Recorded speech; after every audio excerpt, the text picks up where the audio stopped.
మనం మన పిల్లలకి లోక సంబంధమైనవి నేర్పుతున్న వాటి విషయంలో ఉన్నంత శ్రద్ధ దేవుడి కోసం మీరు ఏమి నేర్పుతున్నారు? మా పిల్లోడు చాలా స్మార్ట్ అండి, నాకు తెలియని యాప్లు కూడా ఆడికి తెలుసండి అంటున్నారు. ఈ మధ్యకాలంలో బాగా ఇచ్చారండి సెల్ ఫోన్. ఒక తల్లికి ఏం చేశాడు తెలుసా?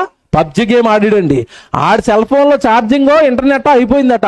వాళ్ళ అమ్మ ఫోన్ అడిగాడు, వాళ్ళ అమ్మ ఇవ్వనని చెప్పిందండి. వాళ్ళ అమ్మ ఇవ్వనందు చెప్పినందుకు ఆడు ఏం చేశాడు తెలుసా? వాళ్ళ అమ్మ ఎప్పుడు పడుకుంటుందా అని ఎదురు చూసిరండి. పడుకున్న తర్వాత ముఖం మీద కత్తెట్టి కోసేసాడు, కత్తిపోట్లు. పక్కన వార్త చదవండి, ఒక పైన పెద్ద మ్యాటర్ వేశారు చూడండి, వార్త చదవండి. తల్లిని కత్తితో పొడిచాడు అంటే వాడు మనసు అంతా ఎలా తయారైపోయిందో నాకు చెప్పాలా? ఎలా తయారైంది? ఈ ఫ్రీ ఫైర్ గాని పబ్జి గేమ్ గాని అండి, ఇవన్నీనండి ఇప్పుడు పిల్లల మీద కాస్త సర్వేలు చేసే సైకాలజిస్టులు అండి చాలా భయపడిపోతున్నారండి. ఎందుకు తెలుసా? ఆటే కదా అని లైట్ గా తీసుకుంటే పీకలు కోసే డేంజర్ కల్చర్ హడలెత్తిస్తోంది. ఆన్లైన్ వీడియో గేమింగ్ మూలంగా అరాచకాలు పెరిగిపోతున్నాయి. పబ్జి గేమ్ వల్ల హత్యలు, ఆత్మహత్యలు, సంచలనం రేపిన ఘటనలు ఎన్నో చూసాం. తాజాగా మళ్లీ డేంజర్ బెల్స్ మోగిస్తోంది పబ్జి. పబ్జి ఆడొద్దని మందలిస్తే కన్న తల్లినే చంపేశాడు ఒక కుర్రాడు. అతను బడి పిల్లాడేం కాదు, చేతికి ఎదిగినోడే. అమ్మా నాన్న ప్రేమతో స్మార్ట్ ఫోన్ కొనిచ్చారు అతనికి. ఆన్లైన్ క్లాసుల సంగతేమో కానీ ఆన్లైన్ గేమ్స్ కు ఎడిక్ట్ అయ్యాడు. పొద్దస్తమానం పబ్జి గేమ్ లో తలమునకలయ్యేవాడు. కన్నవాళ్లు వారించినా కాతరు చేయని స్టేజ్ కు వెళ్లాడు. ఇలాగైతే లాభం లేదని తల్లి గట్టిగా మందలించింది. చదువు సంధ్య మానేసి ఎప్పుడూ గేమ్స్ ఆడమేనా అని చివాట్లు పెట్టింది. అయినా చెవిన పెట్టలేదు. అప్పటికే పబ్జి పిచ్చి పీక్స్ కు వెళ్ళింది. తన దగ్గర నుంచి ఫోన్ లాక్కోవడంతో తల్లిపై కోపం పెరిగింది అతనికి. పబ్జి గేమ్ ఆడి ఆడి చంపడం, చావడం సీన్లు మైండ్ నిండా నిండాయి. అంతే, బ్లైండ్ గా ఫిక్స్ అయ్యాడు. నాన్న దాచుకున్న గన్ కు పని చెప్పాలనుకున్నాడు. ఆన్లైన్ గేమ్ లో షూట్ చేసినంత ఈజీగా తల్లిపై కాల్పులు జరిపాడు. ఆమె స్పాట్ లో చనిపోయింది.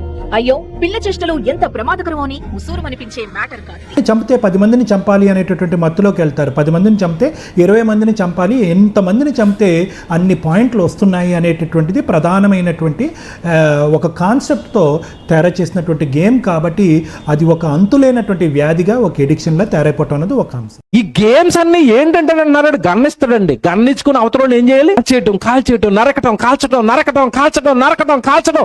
వీడు గేమ్ ఆడి నరికాడు, నరికాడు, కాల్చాడు, కాల్చాడు, కాల్చాడు. ఇప్పుడు కాల్చడానికి ఎవరు లేరు, నరకడానికి ఎవరు లేరు. వాళ్ళ అమ్మ నరికేశాడు. లోకం ఈ రోజు పిల్లలకి నేర్పుతున్నది అదేనండి, హింస.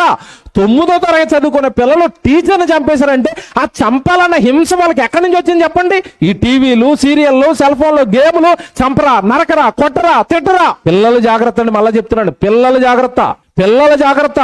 పిల్లల గురించి దేవుడు కన్నాడు, చాలా కలలు కన్నాడండి. ఎన్నో ఆశలు పెట్టుకున్నాడండి, ఎన్నో ఆలోచనలు పెట్టుకున్నాడండి. మీరన్నా మీ పిల్లలన్నా ఈ జగత్తు పునాది వేయబడక ముందు నుంచి ఎదురు చూస్తున్నాడండి. మీరు గేమ్స్ ఆడతారని, సినిమాలు చూస్తారని, బూత్ సినిమాలు చూస్తారని, అమ్మాయిలు ఏడిపిస్తారని, ప్రేమ పేరుతో అమ్మాయిలు యాసిడ్లు పోసి కాల్చేస్తారని. ఎందుకు కాదయ్యా నీ తండ్రి ఎదురు చూసింది? జగత్తు పునాది వేయబడక ముందు నుంచి ఎదురు చూసింది. నువ్వు మందు తాగుతావనో, నువ్వు సిగరెట్ తాగుతావనో, నువ్వు చంపుతావనో, నువ్వు చస్తావనో ఎందుకు కాదు కదా నీ గురించి ఎదురు చూసింది. ఆయన మహిమకు కీర్తి తెస్తావని, నీ తండ్రి గురించి గొప్పగా నీ బ్రతుకుతో చూపిస్తావని దేవుడి జీవితాన్ని ఇస్తే ఎక్కడయ్యా బ్రతుకులు? దీని అంతటికి కారణం అండి తల్లిదండ్రుల పెంపక లోపం.